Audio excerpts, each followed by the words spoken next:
Now, I'm here with Minister Charlie McConalogue here in Robert Troy's home, and I'm just going to speak to him on connection about retirement. Um, Minister, are you concerned that 30% of our farmers is over 65 years of age? Is there any other industry that has such a high age profile of farmers still active, or in any other industry? Yeah, I mean, it's a big challenge. It's one that concerns me, and it's one over the last couple of years I've been looking to see what steps we can take to actually address that. I think the biggest thing we have to do is make farming attractive for young people to come into it. I know in the past we've had retirement schemes, which has encouraged farmers to retire early. And for example, the retirement scheme that would have been in the two caps ago would have encouraged farmers between the ages of 55 and 65 to retire early. But as you say yourself, the biggest challenge is that there's many farmers who are over the age of 65, 66 who are still farming, for example, who would be eligible for a pension already.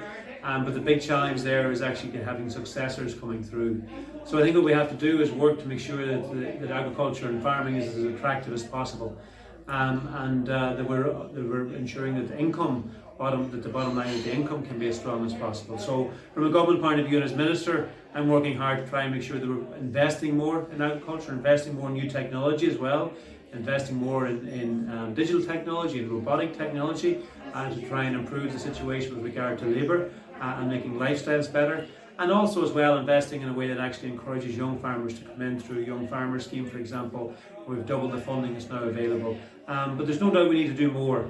Well, when you see that a farmer can hold on to his farm, his livestock, his single farm payment, and plus draw a fairly generous state pension, what incentive is there for him to hand that on to the next generation? Yeah, well, I don't think that's the issue. I think the issue actually is young people coming through. And I think the issue also is the fact that, we're in a strong economy at the moment where there's lots of job opportunities across many different professions, and we've quite an educated workforce as well, indeed, a really educated workforce in agriculture. But in that situation where you have a stronger economy, people see that they are looking for opportunities where their lifestyle can be as strong as possible. And I think across professions such as agriculture, and particularly primary production and farming itself, which is not 9 to 5, not Monday to Friday, which does have a 7-day a week, a significant 7-day a week aspect to it, and out of hours aspect. Jobs such as that are more difficult to attract young people into right now.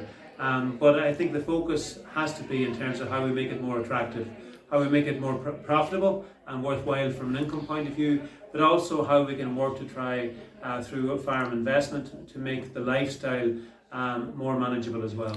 From my experience in life, you always need the carrot and stick approach. And it doesn't seem to be either there at the minute. Should you not be able to link the single farm payment, to if a person is getting the state pension, should they as well get another pension, for the want of a better word, as well?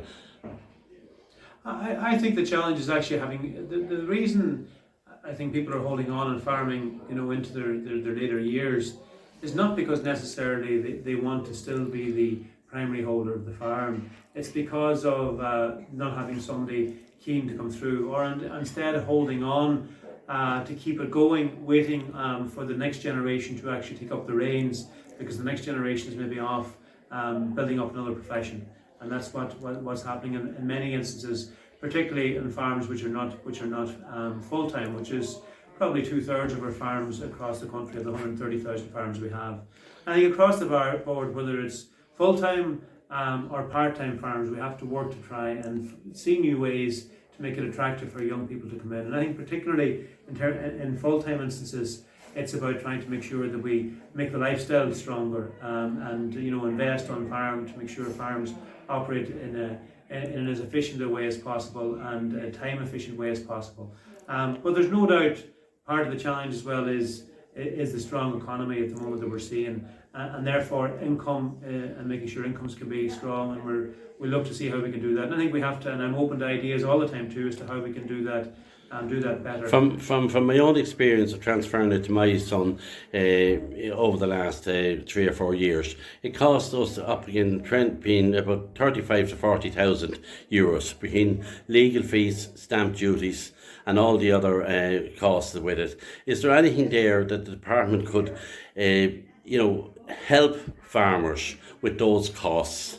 And help farmers with certainly the advice and pitfalls that there is in transferring the farm, and particularly got to do with your own private house and all the rest, and particularly as well with single farm payment.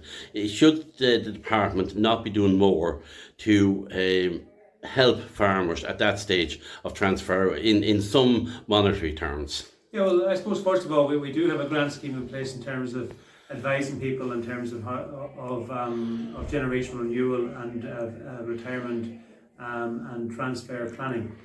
So there is a grant in place for that. But even more significantly, agriculture has a range of tax supports which is not available to other sectors in terms of the transfer, in terms of exemptions from stamp duty, and in terms of exemptions from inheritance tax for young trained farmers. And that's in place there in terms of the generational renewal and transferring the farm from one generation to the next. And it's exceptional across the wider economy in terms of the supports that's there for young farmers. And that's something we're absolutely committed to continuing. But it is particularly targeted at young farmers, for those under the age of 40. So there is that incentive there to make sure that farms transfer to people under the age of 40 to young farmers who are young and trained, and very significant tax incentives to do that. And that's a particular encouragement as well to try and make sure the generational renewal is happening sooner rather than later.